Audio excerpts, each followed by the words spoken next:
Hello, everyone. This is another show that is different from my usual scripted show, and this one is more about games that, while I enjoyed them, I will never likely finish them. This time, we'll be viewing this topic through the lens of Dead Cells Return to Castlevania. Now, I know that Dead Cells is not a Metroidvania, it is instead a roguelite, with Metroidvania elements, or so the scripter says. Yes, it has elements of permanent unlocks that can help with area traversal, but most of what it offers it's selling through cells, the currency collectible here.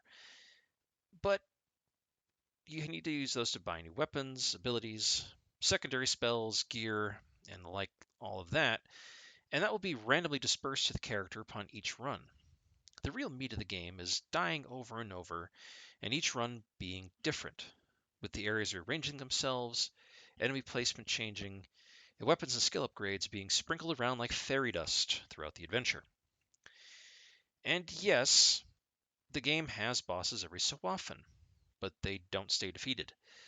There are no save points, and completing the game seems to be, well, at least to me, somehow getting a perfect no death run from start to finish. Or at least, that is what I've found so far. And if I'm wrong, I'm not going to be going to look into it too much deeper to be corrected. So if you're listening to this and yelling at your phone or whatever, I'm sorry. I'm just going to say this up front. Dead Cells is awesome. I've had a lot of fun with it so far. It is pretty, the characters you play as emotes wonderfully for someone without a head. The pixel graphics are super cool and colorful and fun in a way we don't much see in 2023 without an undersold indie crapshoot on Steam. And goddamn if the game doesn't run smoother than hot butter down Barry White's dead ass cheeks. And my god, the references and in-jokes about so many other games in this to unlock. Fuck, thank God for parody being a legal loophole, or this game would be up shit's creek in copyright and trademark infringement lawsuits. Not by the developers, mind you, but from publishers and their greed. Yet the repetition is killing me. I can't really stay alive long enough to get past more than one boss or a few areas before I lose everything. And the unlocks are getting more expensive than I can pay for. And I believe it is time for me to move on from Dead Cells, at least for now. But before I move on, why did I pick up this version of the game? Well, Dead Cells was never ever on my radar previously. I knew it existed, but it wasn't anything more than that. What changed my mind is this DLC packet that the developers, Motion Twin and Evil Empire, somehow managed to weasel out of Konami's cold dead grasp by tying it to a less than 8-bit reinterpretation of Castlevania, specifically Symphony of the Night / Rondo of Blood, elements from both being used. I'm a huge fan of both of those games. So when I saw the trailer for this game including them, but with our otherwise headless, fireball noggined hero following Richter and Alucard, I had to get a copy. It looked too good to pass up. And if nothing else, it does what it says on the tin. You replay some of the greatest hits of Symphony of the Night, except as a new hero, explore a more Dead Cells-ified version of Dracula's castle, and, I assume, drive the Lord of Darkness back into the Netherworld. I don't know. I beat death once, and that's about as far as I can get. This DLC does what the rest of the game does, randomizing access to it along with the areas of the base game, and I get killed along the way. But again, before you think I've had a bad time, I did not. If you don't already own it, grab it on sale. It is a great game to play if you only have an hour or less to play and you want to do something or be reckless and see how far you can get before you die. But even sinking 2, 3, or even 4 hours at one go into it, I never made much real progress, and huge areas of the game are still locked off and unexplored by me, if the trophy list is any hint to go by. And other games from my backlog are calling me.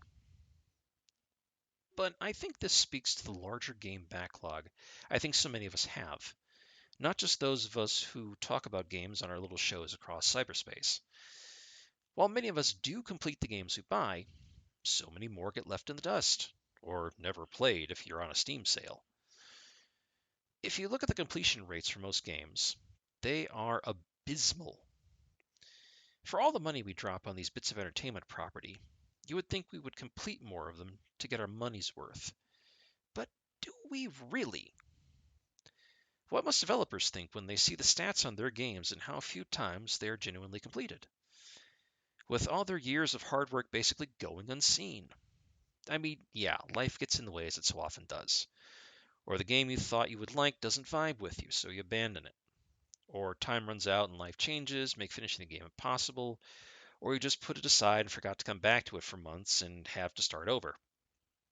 There are any number of excuses under the sun as to why we don't finish the $60 plus entertainment items.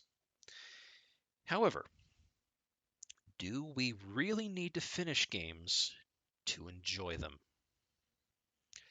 Of course not. Whether or not you see the end credits and every name of every person who worked on it is not relevant. Not really. The bigger point here is, did you, in that moment that you were playing it, have fun? Not whether someone else did, or if a streamer or let's player beat it before everyone else. I mean, fuck, it's their day job to complete games as fast as possible, so they're not a great metric. But what you took away from what you played. Did you laugh, cry, get mad, learn some insight? Did you, in your experience, find value in the emotion of the game?